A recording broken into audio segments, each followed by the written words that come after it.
We are back in Virginia. We spent a weekend in Norfolk attending a marriage conference in February along with some friends of ours, Dave and Stephanie. The conference was held at a Hilton property called the Main, which opened in 2017 in the downtown waterfront area along the Elizabeth River. Here is a look at the conference and event area. We had a great conference, but this video is a tour and a review of the Main, its amenities, and its restaurants. You enter on the first floor, and there is a restaurant here, but the check-in desk is one floor up. There was a bit of a line to check in. We are going to say a lot of great things about this hotel, but let's get one negative out of the way. That is true about this place and several other hotels that we've attended where they've had big events. They often do not have the ability to handle large crowds all going in the same direction at the same time.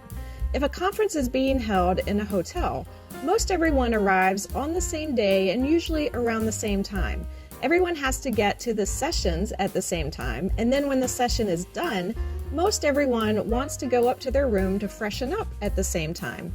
So this hotel builds all this conference space, but they only had 3 elevators that go up to the floors where there are rooms. We did take the stairs a few times, but this is a really tall hotel. If you're on the 20th floor, do you really want to go up that many stairs? There were times we'd wait for an elevator, and by the time it got to our floor, it was already so full that we couldn't get on anyway. This is a really nice hotel. But I feel like people designing hotels with big conference and event areas should ask themselves, what would happen logistically if we host an event that fills our space? How will those people be able to move about? Throughout the public areas of the hotel, there's a lot of great artwork. A lot of these statues and paintings were interesting to look at and were great conversation starters.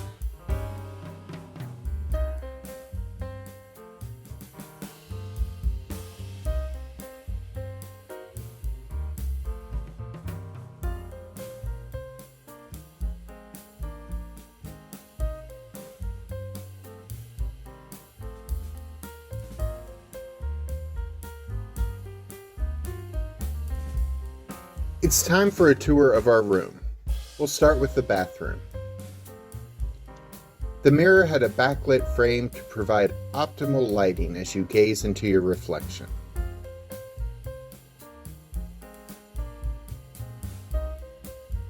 They were stocked with extra towels and washcloths.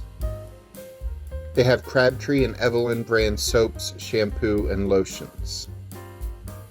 They have showers with no bathtubs, with a sliding glass door. Unfortunately, the bathroom itself has a sliding glass door as well, though it is frosted. Of course, these barn doors look nice, but there is a crack where you can see in if you walk by at the correct angle. Some people like privacy in the bathroom. Who can say why? There's a full-length mirror outside the bathroom. Our room had a king bed with a nightstand and a lamp on both sides with charging outlets. It came with a coffee machine, a safe, a refrigerator, and a flat panel TV.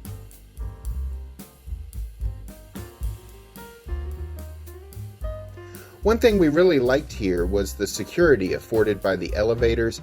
The first 5 floors were public space, but to go up higher to the floors with guest rooms on them, you had to have a key. You had to swipe your key in the elevator and could only go to the floor that your room was on, so it felt pretty secure. The downside, of course, is that we had friends on a different floor, so we could only meet up with our friends on the first 5 floors because we couldn't get to their room and they couldn't get to ours. Our hotel room was well maintained and had everything we needed, even if it wasn't very large. The room goes for about $450 a night on a summer weeknight and about $600 on a summer weekend. But back in February when we were there, it was about $200 a night. The Main does have an indoor pool on the 5th floor, which we visited during our stay. It was February, so I was very excited to get a little time in the pool. They also have a fitness center next to the pool, which we checked out.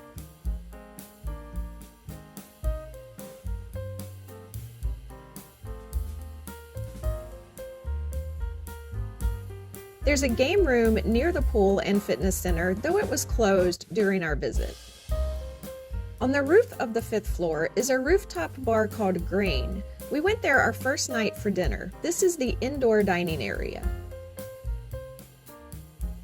There were some musicians performing on stage in front of the fireplace.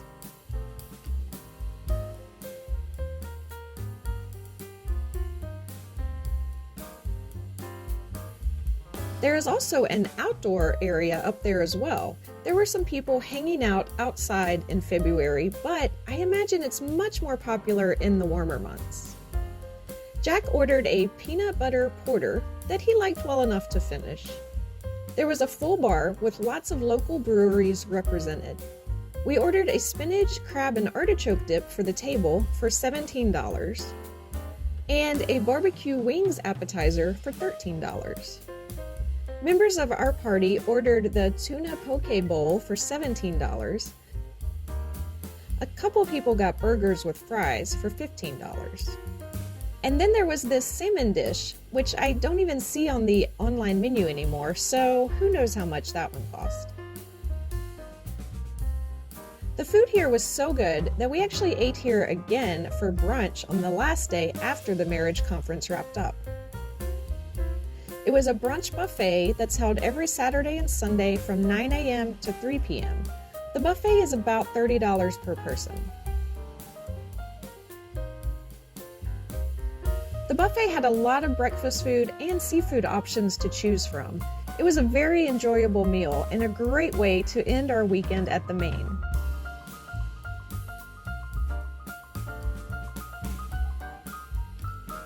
We got some daytime footage of the outdoor dining area, which has great views of the harbor.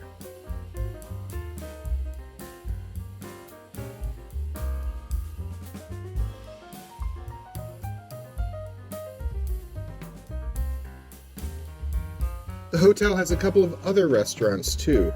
One is Varia, an upscale Italian restaurant and wine studio.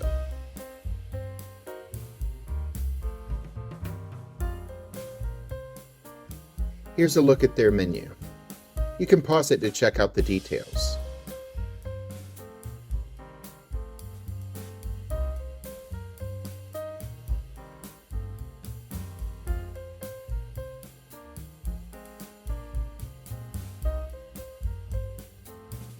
They also had a tablet on each table with the wine, beer, and cocktail list, as well as a list of the chef's daily specials.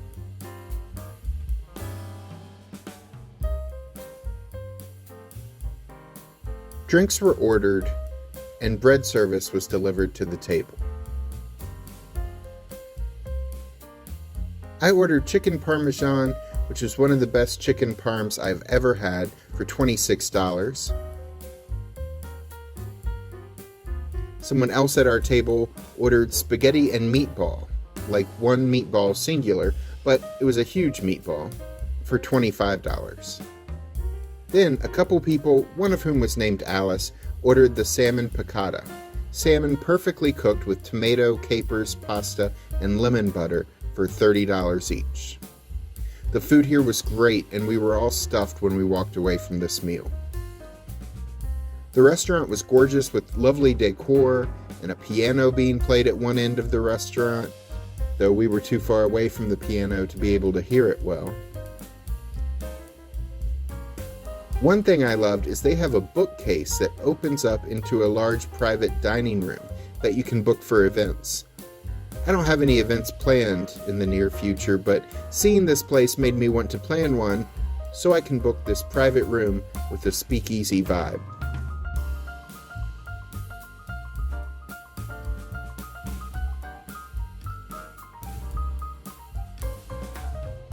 The street-level restaurant on the first floor is a seafood place called Saltine. We didn't eat here on this trip, but we attended a Christmas party at the Main when it first opened a few years ago and had dinner at Saltine that night. We remember enjoying it, but can't really remember what we ate, as it was a few years ago.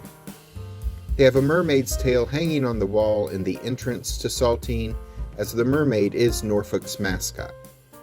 This was a great hotel. Our only complaint is what we mentioned about not being able to easily handle crowds of people moving to and from their conference center. But again, we have experienced that in hotels elsewhere in the country that host conferences. But other than that one issue, everything was great. The rooms were nice, the restaurants were great, and we had a very enjoyable stay. Over the next year, we are going to have several more videos about things to do in Norfolk, Virginia. Until then, check out the links at the end of this video for attractions in Norfolk's neighboring city, Virginia Beach. I'm Alice. And I'm Jack. Please click the subscribe button and notification bell so we'll be sure to see you the next time we're traveling through.